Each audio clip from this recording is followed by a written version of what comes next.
regrets. I've had a few, but then again, too few to mention. Actually, I could mention 6 watches that I have sold and then regretted. I've managed to reacquire 5 of them, and 4 of them are coming up to Queensland with me today.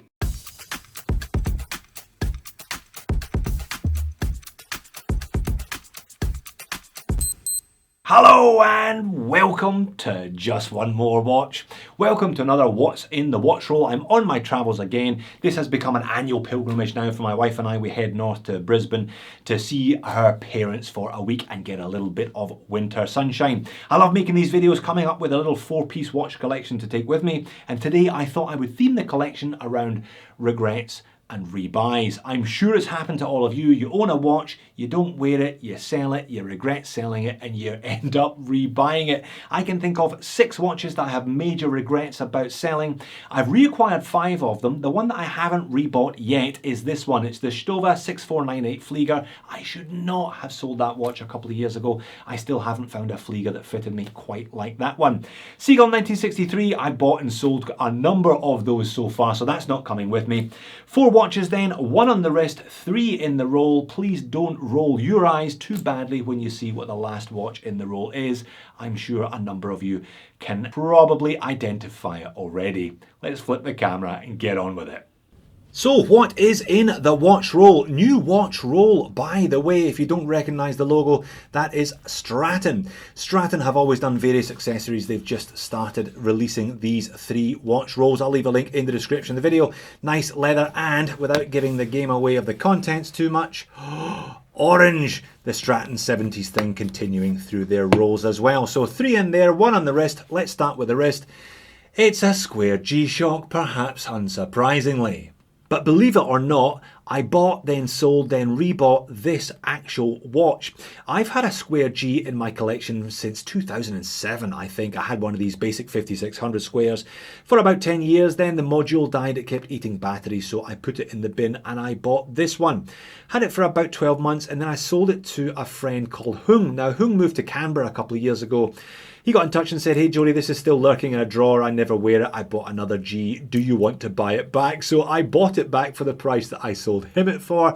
Since then, I've modded this one a couple of times. I've had it on a metal kit. It's now on a titanium kit. I always like having at least one quartz watch, usually a Casio, with me when I travel, especially one of these because it has the backlight, the timer, the stopwatch, etc, etc, if I need any of those features. And this one, super light titanium kit, like I said, 90 grams this one comes in at, so a nice light watch to wear on wrist while I'm driving for 10 hours each way to Brisbane and back. First watch out the roll is my Zelos Bronze Mako 2. Zelos makes some great watches, and I reckon the Bronze Mako 2 is up there with the best of them.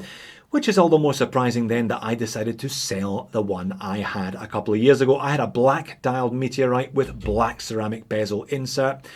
That's gone. I couldn't find one of them, but I did find this one with a grey meteorite dial and a bronze insert. Elshan, the owner, runs flash sales occasionally of sample stock and bits and pieces he finds lying around in the back of the cupboard via the Facebook group, and I spotted it there and I jumped on it and I do not regret it. Salita 200, insane loom and a great size for me at 40mm. This one developing a little bit of patina / corrosion depending on your perspective, but hey, it's a bronze watch, that is rather the point. Maybe I will get this one wet. The in-laws have got a pool, so I might get it a little more corrosion on there over the next week. Watch number 3, a Stratton watch roll containing a Stratton watch. This is my special, but it is not the first special that I've had. It is the second special. This is by far their most popular model, I think, and it's easy to see why.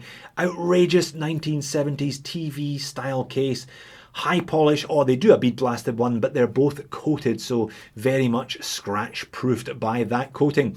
Valjoux 7750 in the back, so kind of classic chronograph movement with day-date complication there. I had one of these in brown, sold it, regretted it, and Kyle did a run of these ones with the brown dial, brown strap, the high polished case again, but with a cream chapter ring, which just makes it slightly less brown. Mixed up the colours a little bit, so I jumped on this one when he launched. I think there were only 40 of these made last year.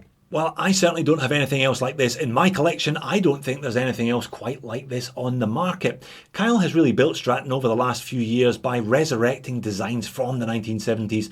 A lot of racing style chronos, and this one just fabulous. I can see why it's their biggest seller.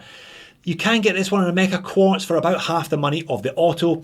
It's almost as thick though. It is a kind of thick top heavy watch, but because of that square profile, it has a super short lug to lug, so that kind of compensates for the relative thickness.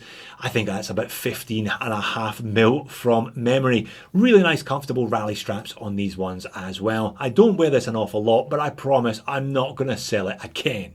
But I do have a bit of a rap sheet, don't I, when it comes to buying and selling the same watch multiple times. Just ask the Rolex Diver 65. This is now number 4. No surprises. I bought another one. I'm not going to go through the whole I bought this one and then sold it and then bought this one again. I've said that in more than enough times in more than enough videos. I had a bronze bezel 40mm just like this, which I sold last May. I bought a car right at the peak of COVID, panicked and sold anything that I could to raise some cash to make me feel better about it. And the Oris was one thing that went, but I just regretted it from pretty much the day that I sold it, to be honest. Was looking lustfully at various ones used on watch Facebook groups that I'm a member of. This one came up last month and I bought it. Now the bezel is slightly askew here. It's a little bit wobbly as well. So I'm going to get my friends at Oris Australia to have a look at it, maybe put a new insert in it there or whatever it needs. But apart from that, it's in great shape. One owner, he was liquidating his collection to buy a Rolex Oyster Perpetual. Good luck with that, mate. This one has still got a few stickers on it, so it's in good shape, but I got it for a chunk off the retail price. You know, we're just like that couple. Everybody knows the couple that keeps splitting up and then getting back together. That's me and the Oris 65. But it is rather telling, I think, that I bought exactly the same model this time. I just love that bronze bezel, those rose gold hands. A touch of bling, but not too much. There's a reason why I keep coming back to this Oris 65. I love the way it looks, love that dome sapphire. Super vintage style taper on the bracelet. It's a neat little watch. All dial, it's kind of got presence for a 40, and it's not too heavy either. You know, the lume isn't fantastic. It's a pretty basic Solita for the money they're asking. It's slightly rattly. It's only got 100 meters of water resistance, but I just have a fatal attraction to this one, and I keep coming back again and again. So that is my little collection, my little selection to go up to Queensland with today. Quartz digital on titanium, bronze watch on a tropic strap. I've got a retro chronograph on a rally, and the Diver 65 in stainless steel. I think, as usual, most bases covered by this little 4-piece collection. I might visit a few watch shops when I'm in Brizzy. You never know, I might end up coming back with more than 4. So there you have it. Congratulations for making it all the way to the end of the video. A nice little 4-piece collection, and I promise I will not sell any of them while I'm up there in Brisbane. If you, like me, are an Oris 65 tragic, check out this video. That's the one where I lied to my wife about how much it cost. And check out their Momotaro, their latest release with the denim strap. Thanks for watching. I'll see you all soon.